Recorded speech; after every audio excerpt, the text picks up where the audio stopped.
So I could interact with farmers. I knew the details of their families and therefore they all started trusting me. आणि लोक माझ्याकडे स्वतःहून जागा विकायला येऊ लागले. I was called the Christopher Columbus of Baner, कारण की बानेर गावानंतर कोणी काही जमिनी घेतच नव्हतं आणि एकटा मी वेड्यासारखा ती जमीन घेत होतो. रस्ता नव्हता. माझ्या वडिलांना मी मोटरसायकलवरती घेऊन गेलो होतो आणि ही वॉज क्वाईट अपसेट. इथे कोण येणार?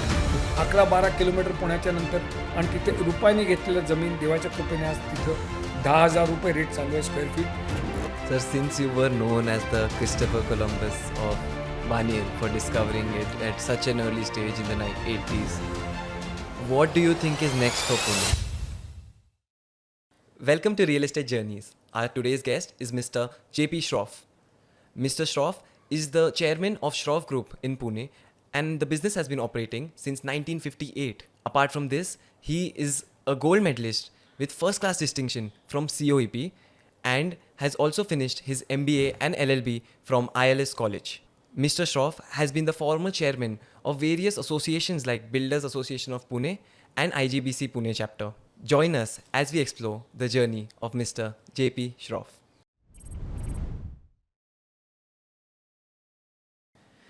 Good afternoon, JP sir. How are you? Good afternoon. Wonderful. Thank you so much for being a guest on my podcast.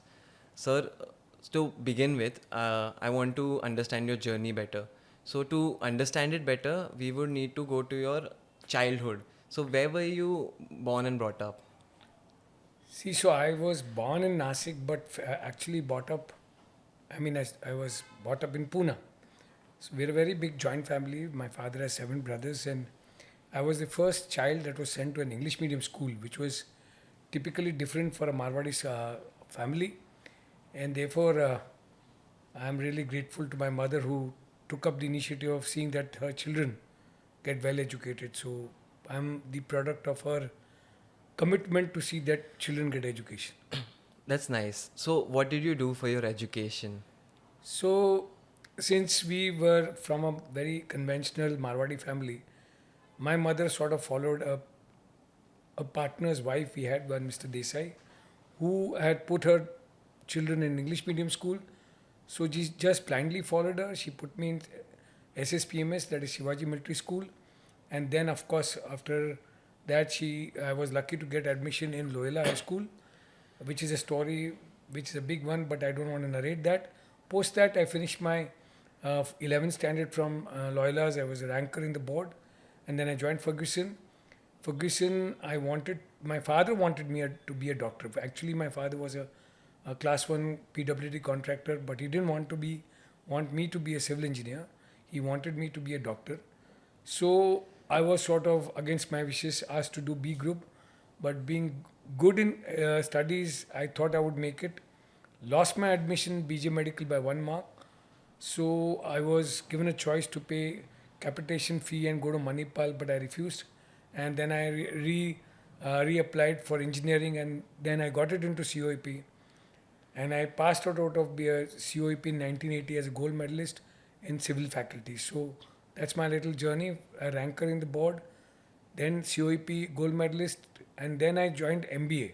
So post my civil engineering, we are, as I said, a 7 uncles family, and typically all major decisions were taken by the family uncles. So I wanted to go to America, and the family sat together and said, being the only son, they were all not certain that I will come back again. So the decision of not sending me to America was taken unanimously, and therefore I was very upset. And therefore, on a backlash, I decided I would study and not join business. And therefore, I studied MBA, got a rank there as second in the IMDR. And then again, just not to join the family business, I started doing law. And I stood first in second LLB and second in third LLB.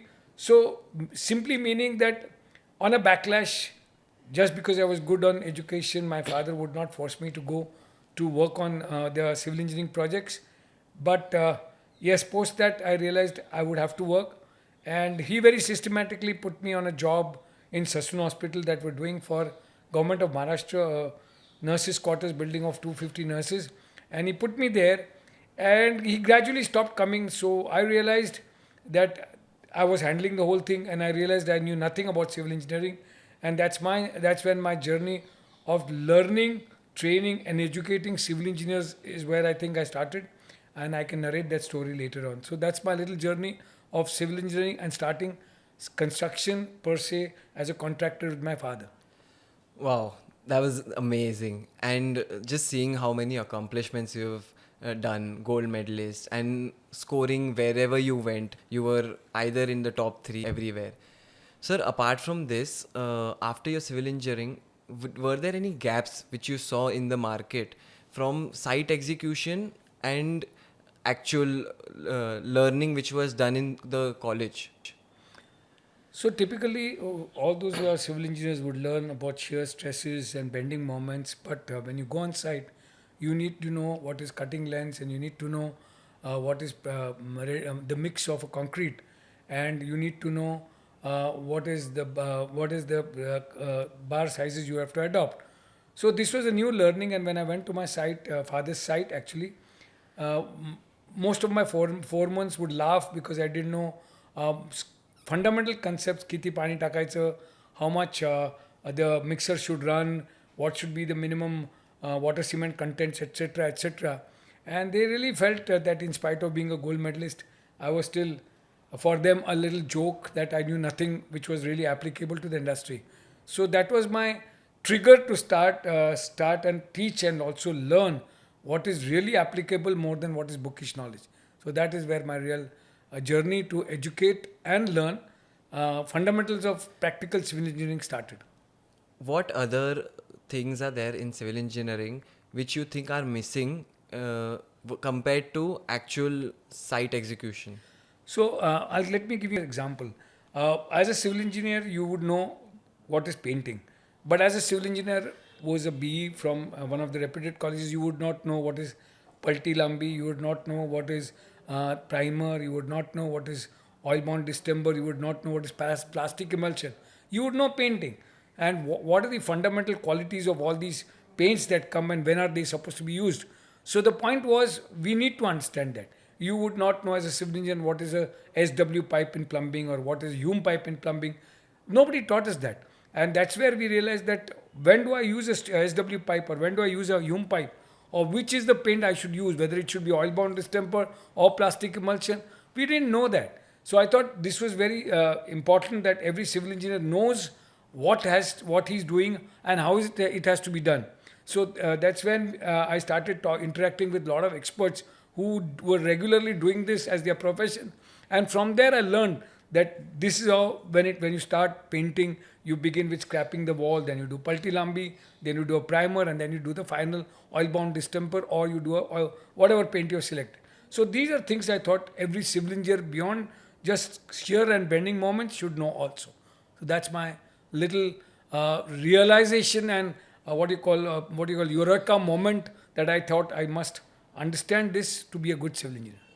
Wow. And upon this realization, what came into your mind and what brainstorming went that you thought that no, I need to start something which will help these civil engineers learn what is the ground reality? So early in 1980s, 1985 or so, I got the best of people who were doing various things. For example, I had Mr. J.D. Pansi, who was a class 1 painting contractor of Pune, a good friend of my father. And I said, Uncle, you'll have to explain us, all the fresh graduates from diploma and civil engineers, they must be taught how painting is done. So we had a 1.5 hour session of how painting is done and what are the various steps of painting. Then I had one Mr. G.V. Gadgil, who was an expert in formwork and concreting. So I told him, sir, when you do RCC formwork or you do concreting, what are the steps, what are the checks and balances you need to take?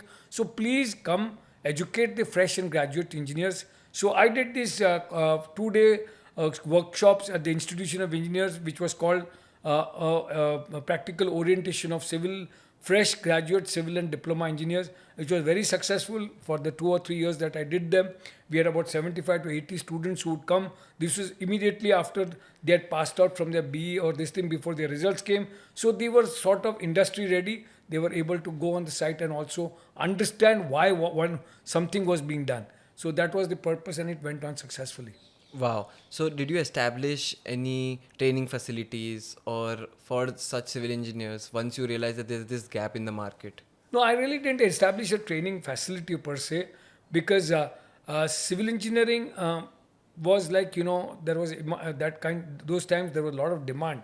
So nobody, after passing B, everybody was keen to join the industry and start getting his money or his pays. So there was no time for people to really come and learn the practical orientation. They all obviously decided they will learn on the side.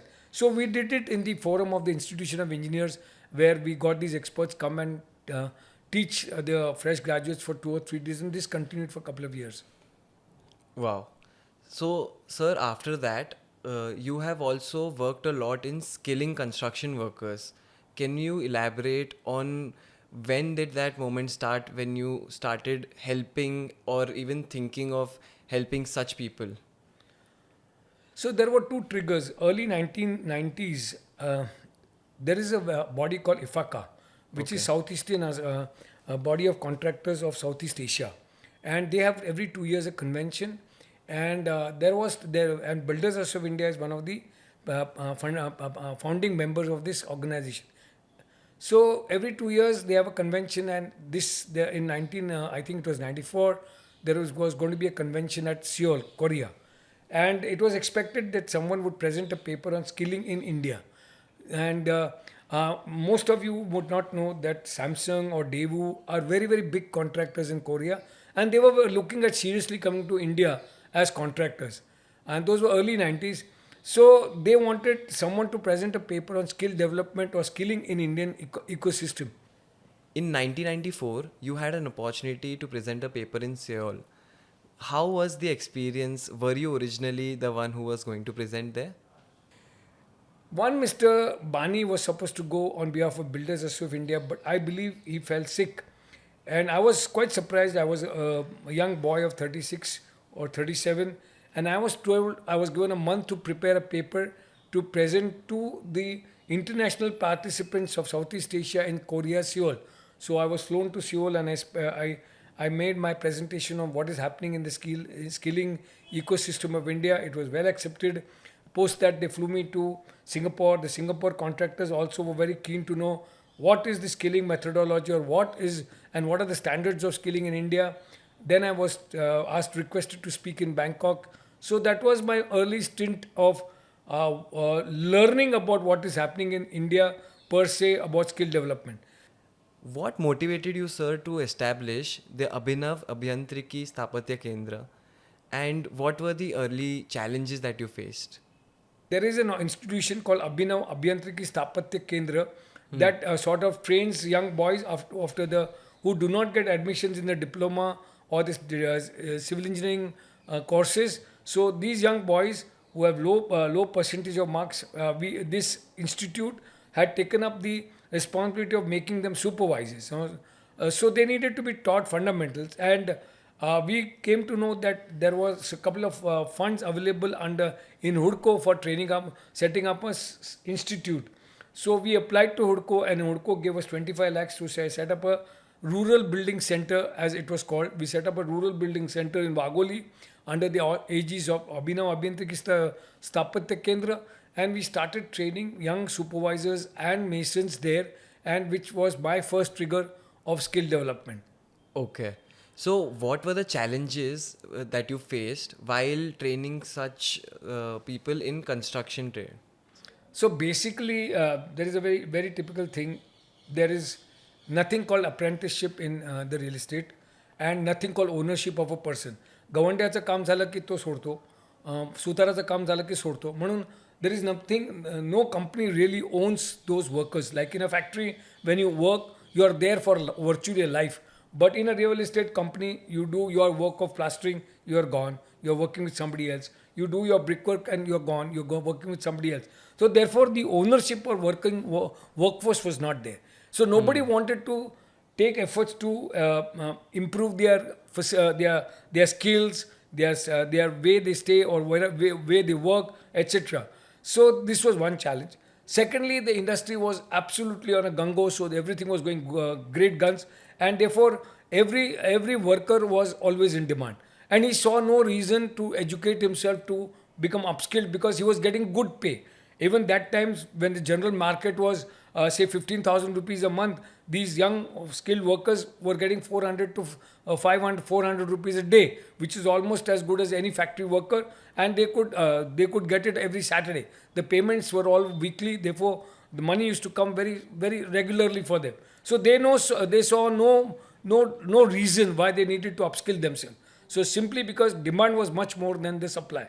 And when do you upskill yourself? When you want to get a better wage, or there is competition and people are choosing, and therefore you want to show that you know something better and you get selected. Here you just held a hammer in your hand and you got a job in the site. So this was second part. And thirdly, the most important part was these people were all hand to mouth. So nobody wanted to spend couple of days or couple of months on a training institute and upgrade themselves, कारण त्यांचा पगार त्यांना फार जरुरी होता. therefore they just said आम्हाला कामही मिळते, आम्हाला कोणी विचारत नाही तुमच्याकडे सर्टिफिकेट आहे की नाही, आणि पगार सोडून काम शिकायची कोणाला इच्छा नव्हती. therefore it was a big challenge to get the workforce realizing that upskilling is very important for them to get a better pay, also to improve their lifestyles, etc., etc. So these were a couple of challenges that we faced. And during that time, what would be the percentage of skilled versus unskilled labor? So typically Indian skilling was done from one mason to another. So there was no institutions per se. तुम्ही एखाद्या गवंड्या हाताच्या खाली काम केलं की naturally you learned under him. So you learned what was correct and not correct also. You didn't know what was correct and what was not correct. Whatever he did, you sort of emulated. Whether it was right, why was it done, समजा विटा भिजवतात, कशाला भिजवायला पाहिजे, किंवा सांधा एवढा का ठेवायला पाहिजे, याचं त्याला नॉलेज नव्हतं, सायंटिफिक नॉलेज नव्हतं, पण he was just learning because that mason was doing whatever he was doing. So there was no formal method of teaching what is good skilling for any trade in the country. Now, very strange thing happened. A National Skill Development Corporation was set up, and the government was very keen. You know, the Prime Minister had said that India is the country with the youngest population in the world. We are supposed to be about 65 to 70% of young population between 25 to 35. And he said if we skilled our workforce, we could become the skill capital of India. And so National Skill Development Corporation was set up, and Credai decided that we would apply to this ministry and try and convince them to give money to skilled construction workers. So this was something that was very unique, and first time somebody ever thought of doing this. Credai Pune, under the leadership of that time Satish Magar, sort of came up with this idea, and I was given the responsibility of making a proposal to give it to the government. And that's when there's a small story of how Credai was given funds. It's like this, that when we asked them for about 25 crores of grant money. Now grant is तुम्ही खर्च करा आणि त्याचा हिशोब फक्त द्या, परत return करायची जरूर नाही. The NSDC was not giving grants to anybody. NSDC was giving what they call soft loans. Ki if you are supposing you are teaching welding, so welding institutions were getting soft loans at 3% or 4%. की हे तुम्हाला institution setup करायला वगैरे 1 करोड 2 करोड रुपये दे, तुम्हाला 3% पैसे, आणि तुम्ही 5 वर्षांनी किंवा 10 वर्षांनी परत रिटर्न करा. But we said that we could not possibly return the money because as I explained, the desire to learn itself or upskill because of the various factors was not there in the construction industry, and therefore we realized it had to be a push more than a pull attitude. म्हणजे लोकांना ढकलून शिकवायला लागणार होतं, त्यांना जरूर म्हणून शिकायला येणार नव्हते ते. सो पुश ॲटिट्यूड होता, आणि पुश ॲटिट्यूड करता त्यांना फ्री एज्युकेशन किंवा फ्री ट्रेनिंग दिल्याशिवाय त्यांना त्याची व्हॅल्यू कळणार नव्हती. आणि one sizeable amount of people learn the benefit of skilling, किंवा त्यांचा पगारवाढ होतो आहे आणि त्यांना चांगलं काही शिकायला मिळतं आहे, किंवा फायनान्शियल इन्क्लुजन असं, बँकिंग कसं करायचं, ऑल सॉफ्ट स्किल्स पण शिकायला मिळतात. तर हळूहळू लोकांची इच्छा to get themselves skill would start.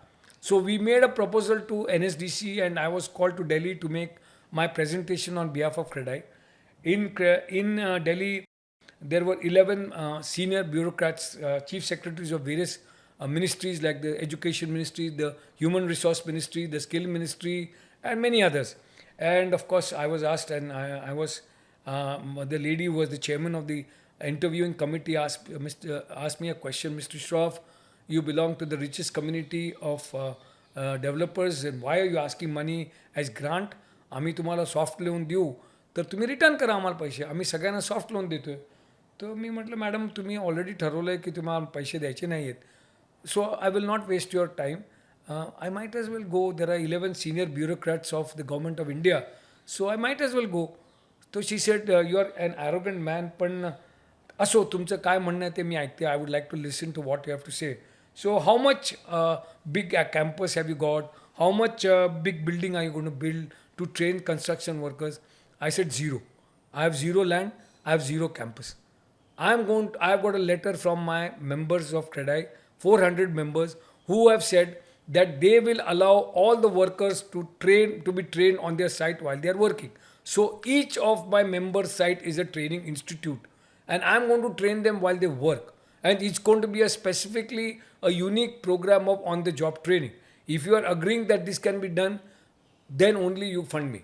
And I explained the reasons why the labor will not want to train because of the reasons I gave you. So this is my program. I have lakhs of square feet of training ground. I have lakhs of workers ready to be trained, but I have need funds to see that they get excited and charged about skill development.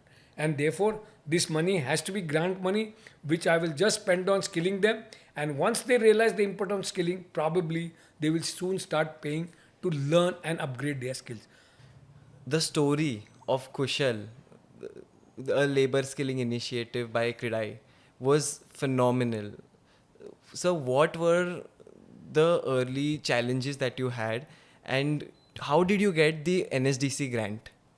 6 months later, the then finance minister, Mr. Pranab Mukherjee, called up Satish Magar, and we were given we were approved a grant of 18 crores, and out of which we were given a sizable check of about 4 or 5 crores to begin this skill development of construction workers. And this was the first ever experiment that was done by anybody in the country in India, and this activity was called Kushal under the aegis of Credai Pune Metro. Credai Pune Metro was the parent body that was sort of supporting us, and we were recipients of 21 national international awards for the unique way in which we skilled construction workers.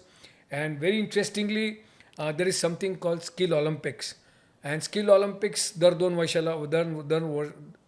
वर्षानंतर होतं आहे. None of us know about it. Nobody speaks about it. Exactly 3 days back, the Skill Olympics were held at Lyon in France, and India sent a contingent of 60 people in various trades. Like there is hairdressing, there is patisserie, there is tiling, there is bricklaying, there is concrete technology. India sent a contingent of 60 people. So early in 2015, NSDC asked me, would we be ready to train young boys for bricklaying and tiling? And we took up the responsibility, first time ever. And we were sent to Sao Paulo, Brazil, where I went as an expert for bricklaying. And the people, there were 35 countries participating, and all of them were shocked to see a young boy of 21 do such wonderful work. And that time we won a medallion of excellence, which is an equivalent to bronze medal. Because there is subjective marking, they say that it's very difficult to give everybody म्हणजे ह्याला bronze का नाही आणि त्याला bronze का आहे याच्यामुळे they call it a medallion of excellence. And we got first time in the history and first time participation, we got medallion of excellence. We participated in Lyon, Sao Paulo, then Kazan, then Abu Dhabi. Every place we won medallion of excellence, and therefore government of India I was very lucky to meet the Prime Minister and have a 2 minutes talk with him on what is skill development. And of course we were recipients of lot of funds for this activity.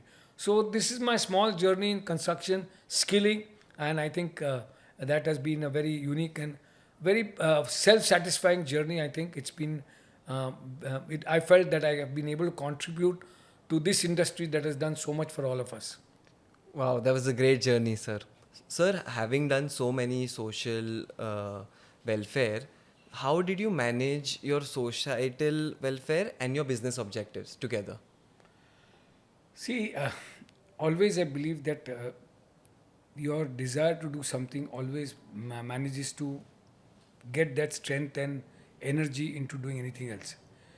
And My story of Baner is quite very strange. You know, I was as I said, my father was a class 1 contractor, and there's a big story about why I left contracting. Class 1 contractor means my father was able to bid for any limit work, and those times, if I remember rightly, there were only 4 or 5 class 1 contractors. One was Mr. Atur Santani, then there was VM Zog. Our company was called Vidyut Construction, and 1 or 2 more names I do forget. So typically, we were few contractors in Pune that could bid for any limit of work in the PWD. Why did I give up contracting when reaching such a stage of 25 years of my father's commitment to contracting and good work? Why did I give it up? There's a small story. Uh, I was not very comfortable doing corruption, which is strange that, as we all know, contracting has some element of managing government officers, and this is off the record, but I was not very happy doing it. And there was one engineer, an executive engineer, who did not like my qualifications because I was liked by the senior bureaucrats of PWD, who were chief engineers and superintending engineers, because they were all very qualified, and because I was a gold medalist, they also liked my nature and my education very much. And this gentleman did not like the fact that I could chat with all the senior bureaucrats on a very friendly nature. So he would not release my payments very fast. And I was not happy. I always said that मी काम केलं तर मला पैसे मिळाले पाहिजेत. So one day I used to, for a check of about 2-3 lakh rupees, those times I'm talking of early 80s and 90s, he did not pass my bill. So I went to him. He said, तुमच्या वडिलांना बोलवा. And I was not very happy. I said, का वडिलांना बोलवा? मी काम केलं, मला पैसे द्या. नाही वडिलांना बोला. So I kept quiet. I went to my father. I must have been a boy of 30-35 years old. And I told him, the engineer wants to meet you. He says, बेटा धंदा आहे, कशाला काय फरक पडतो भेटलं तर, आपल्याला धंदा करायचा आहे, तो ऑफिसर आहे. So very reluctantly accepted that we would go, and I took the time of that officer, and he said 11 o'clock तुमच्या वडिलांना घेऊन या.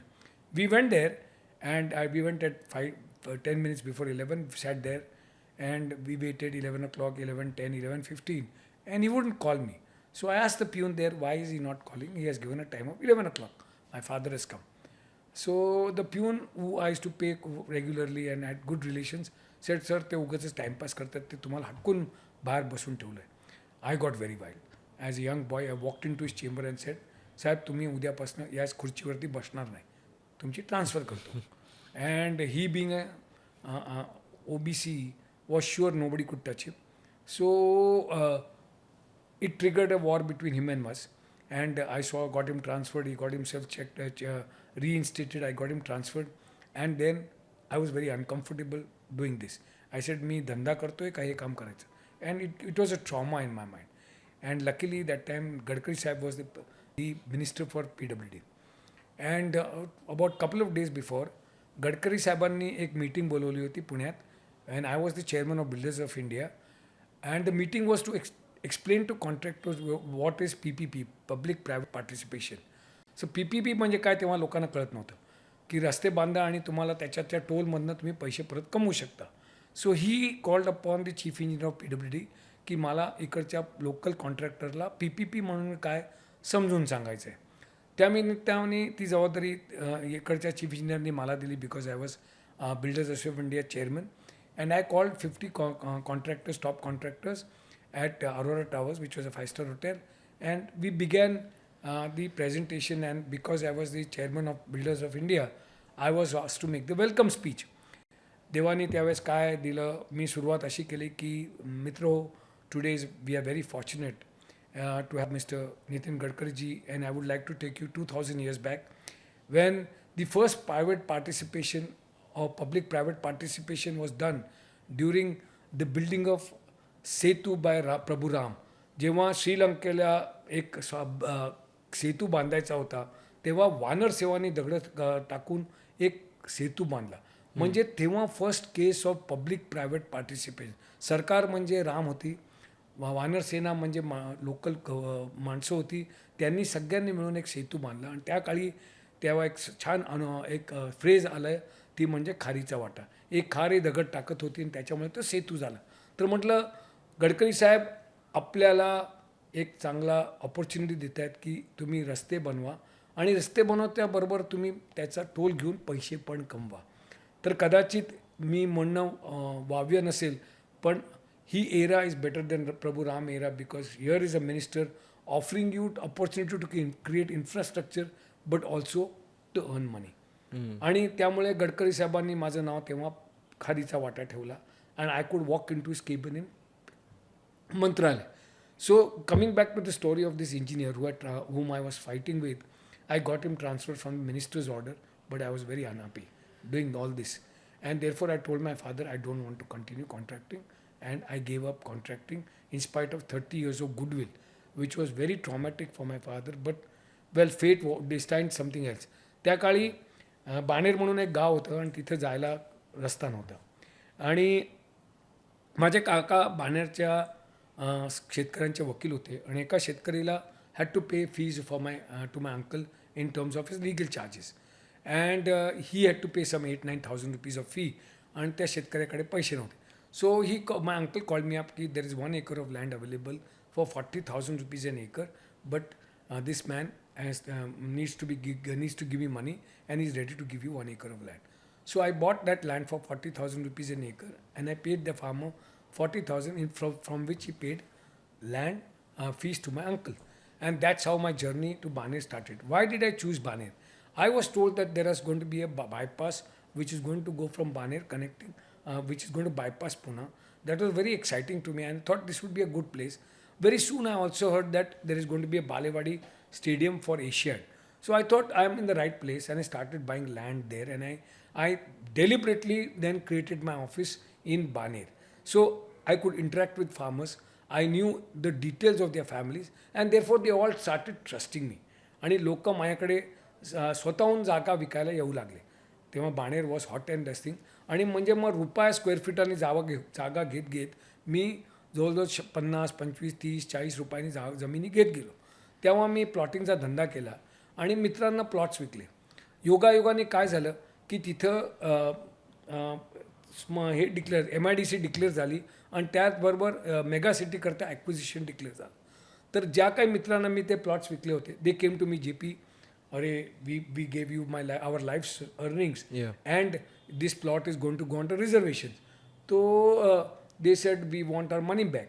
I didn't have the money, so I gave them an option. Okay, if you want to sell your plot back, I will take it, and it's a condition of return the plot payable when able at 6% rate of interest. So I got facility to pay back all my friends money with 6% interest at a good time frame, 2 years, 3 years. योगाने अनेक एकरी जमीन मी परत घेतल्या आणि mega city गेलं. म्हणजे जी जमीन मी 50 रुपयांनी परत घेतली ती एका दिवसात 400 रुपये स्क्वेअर फीट झाली. वाव. आणि just because there was reservation ते गेल्यामुळे सडनली भाव वाढला. ते रिझर्वेशन गेलं आणि रस्ता म्हणजे बायपास होत होता. बालेवाडी स्टेडियमचं काम सुरू झालं होतं. त्यामुळे सडनली भाव तिथं वाढले आणि मला वाटतं God had something for me. So I was called the Christopher Columbus of Baner. कारण की बाणेर गावानंतर कोणी काही जमिनी घेतच नव्हतं आणि एकटा मी वेड्यासारखा ती जमीन घेत होतो. रस्ता नव्हता. माझ्या वडिलांना मी मोटरसायकलवरती घेऊन गेलो होतो आणि वॉज क्वाईट अपसेट. इथे कोण येणार 11-12 किलोमीटर पुण्याच्या नंतर आणि तिथे रुपयाने घेतलेलं जमीन देवाच्या कृपेने आज तिथं 10,000 रुपये रेट चालू आहे स्क्वेअर फीट. तर ही कोणात कधीतरी देवाची इच्छा असेल की या माणसाने काही चांगलं केलं त्याला काहीतरी देवं. So this is my small story of Baner. Sir, did you think that the connectivity with Mumbai was one of the factors for Baner appreciating so much, and it still is growing towards the west? So as a civil engineer, I always believed in one thing: the epicenters of cities change. पूर्वी Lakshmi road होतं. Yes. त्यानंतर मग main street झालं camp. त्यानंतर Balewadi high street झाल्यानंतर Balewadi high street झालं. हळूहळू कल्याणी नगर झालं. कल्याणी नगर त्याबरोबर कोरेगाव पार्क झालं. त्यामुळे मला हे कळत होतं की जसं जसं ITचा influx, different cultures, different people from different backgrounds, epicentres of cities will change.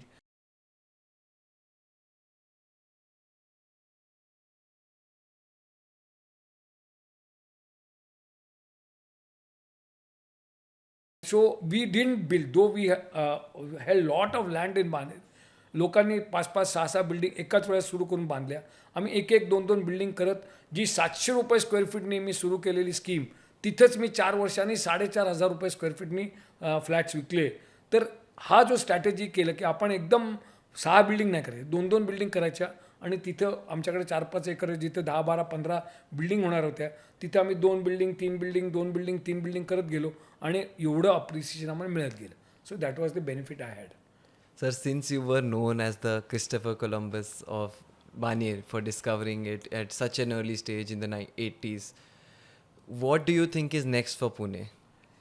I am still buoyant on the, which is the west of Pune. आणि माझं I still believe and I still focus on areas that are developing. Let me give you an example. I mean, it's an open truth. Baner नंतर गेल्यानंतर we go towards we go from Lavle, Soos, Lavle, or Soos, you go towards back phase 3 of Hinjode. So Hinjode was one more place where I bought land. Just when the IT was done and I made a lot of money. But unfortunately, I didn't buy so much in Hinjode because we didn't have money. We were focused in Baner. तेव्हा हिंजोडीला आम्ही 7-8-10 एकर घेऊन ती विकली आणि आम्ही बाणेरवरती focus झालो, which probably was the right thing because I easy contacts, easy things there. पण आता असं मला वाटतं, नंतर काय झालं, phase 3 is connected via Lavale to back to Sus back to. तर म्हणजे हिंजोडेवरतून लोक संध्याकाळी जर तुम्ही आलात तर परत तिकडनं फेज 3 सूस बाणेरून येतात. तर त्यामुळे माझं मत आहे की तो रोड फार मोठा आहे, ते एरिया फार होणार आहे. पिरंगूट, लवळे, सूस, नांद, खोटोडे अकॉर्डिंग टू. आणि त्याच्यात काय झालं, लवळेला 4-5 भारतीय विद्यापीठ आहे, नंतर त्याच्यात तुमचं सिम्बॉयसिस आहे, मोठ्या मोठ्या जमिनी या लोकांनी घेऊन ठेवल्या आहेत. Therefore the evolution and the character of these areas will be very different. There will be some kind of, कारण की जिथं शाळा असतील तिथं आईवडील जाणार, तिथं पेरेंट्स जाणार, मग तिथं नॅचरली त्यांच्याकरता काही गोष्टी तयार होतात आणि मग तिथं जागेचे भाव वाढतातच. Because every parent would like to have his children in good schools. He would buy flats, apartments that are convenient for his workplace also and to children's schools also. Many times priority of buying his flat is more towards schools, accessibility to schools than workplace. Very so true. We see that these areas, 3-4 institutions, भारतीय Symbiosis, मला वाटतं ते तिथं कुठली ती याची संगमनेरचे कोण आहेत त्यांची पण स्कूल आलेली आहे, मालपाणीची. तर भरपूर स्कूल झाल्या आहेत. So I think it's a very good area to invest and of course everybody is already investing there. Nice. Sir, you have been an engineer your entire life and there are so many people who are aspiring engineers and aspiring civil engineers and who want to become real estate developers in the future. Any piece of advice for them? See, my real case studies have been people like Nitin Yake. They were BE Civil, began with 800 rupees job with some of the developers in Pune, and today they are probably the largest in the city. So why don't we learn from them? I was blessed in a way that I was from a contracting facility and my father was pretty fellow. Nitin's parents were teachers. So I think this question you should actually pose to Nitin and he would give you a wonderful answer. I would love to have him someday on my you must talk to Nitin. Nitin's rise from where he came is phenomenal. Sure, definitely. Well, sir, thank you so much. It was really an honor to have you here on my podcast. And your journey from skilling to discovering Baner to the entire story of how you studied so hard and chose not to go abroad, which most people do, and still made it. Thank you so much, sir. It was an honor to host you. Thank you. And I hope I've done justice to whatever you expected. Yes, sir, definitely.